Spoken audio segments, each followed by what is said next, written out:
Good, good. Welcome to Nairobi. Yeah, thank you very much. How does it feel to be in Nairobi the first time? Well, it's home. It feels like being at home. So you don't feel anything less than excitement when you're at home. Yeah. Yes. Why is this visit important for you today?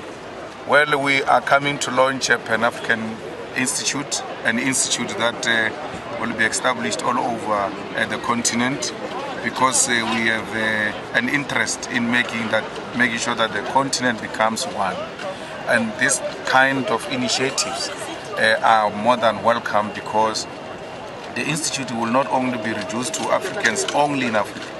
The Africans in Brazil, the Africans in Caribbean, in America, in Europe, all over, they will be able to partake in the affairs of Africa. And therefore it is important that we bring our heads together and we establish an institution that will be able to harness and raise some of these issues at the level of the continent. So every small step towards unifying Africa is the most welcome step. So what do we expect from your keynote speech? Well, it will be said tomorrow. What is the point of saying a keynote speech here if I'm still going to speak tomorrow? Yes. Just a quick word to young aspiring politicians in the country. Well, they need to keep fighting, and the young people who are in politics, who are in parliament, they should always make sure that they fight against nepotism, against corruption, against the exclusion of young people from the table that makes decisions. And they should always be driven by the desire to create a better future for their country. So we are excited that young people in the continent are emerging, and they are showing their hands, and they are actively participating in politics of the continent.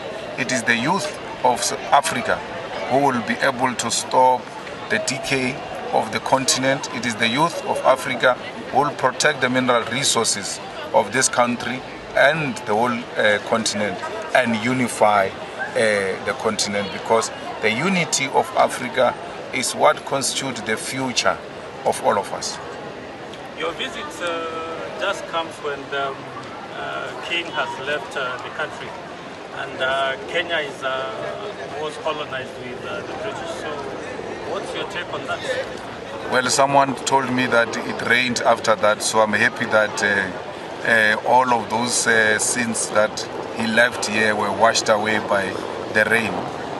The British know what they did to the Kenyan people, and they have no business putting their foot here, except that they should pay reparations to the Kenyans, because that's the only way, and that's the only genuine apology will accept from the British. So we don't think that his visit is of any significance in the development of Kenya and the African continent, unless they are able to commit the pounds, trillions of pounds, to try and heal the deep wound that they've left in Kenya. So, and we are here to correct that mess, that if he left a message of colonialism and imperialism, we are here to undo the work that he did during his visit.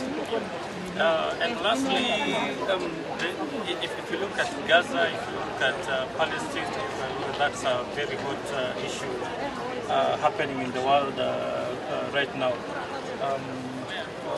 What would you say about that? Well, we are with the people of Palestine. We see the war in Palestine as not being a holy war. It's an evil war that has got an intention to wipe off a certain ethnic group, and the world is watching genocide being committed by Netanyahu. We have a duty to call on the ICC to issue the warrant of arrest against Netanyahu, because he did worse than what President Putin has done in Ukraine. Yet there is a warrant of arrest against President Putin for crimes not committed. So we are going to be putting more emphasis that the Israeli ambassadors everywhere in the continent, they must be chased away until the people of Gaza know peace. we in South Africa, we are beneficiaries of international solidarity, and we know what international solidarity can do. In as much as we preaching peace and lasting solution in Gaza, we should be worried ourselves of what is happening in DRC. Our people are dying in DRC because of other countries' temptations to expand territories in the DRC. Africans, black on black, killing each other. We ought to condemn that and say that we need to silence the guns and we need to find a solution, a lasting solution in what is happening in DRC, because apart from being a tribalistic ethnic battles, it is fueled by imperialists who are exploiting the resources of the DRC. So the people of DRC are deserving of peace the same way the people of Gaza and all over the oppressed world deserve peace. Has the UN Security Council played a major role in... They've not done anything. They've not done anything. They are flat-footed. They have no capacity. And you've seen that even the UN people who are sent to Gaza to go and intervene, they are being undermined. And it is because of how the UN is constituted, with America being a bully, which is not prepared to comply with the international law. America has got a duty to lead a peaceful ceasefire in Gaza. And for as long as America is not doing that, you can be guaranteed that there will not be peace in Gaza. So it is an American-sponsored war in Gaza that has seen Israel bombarding hospitals, refugee camps, and killing pregnant women and children. Thank you.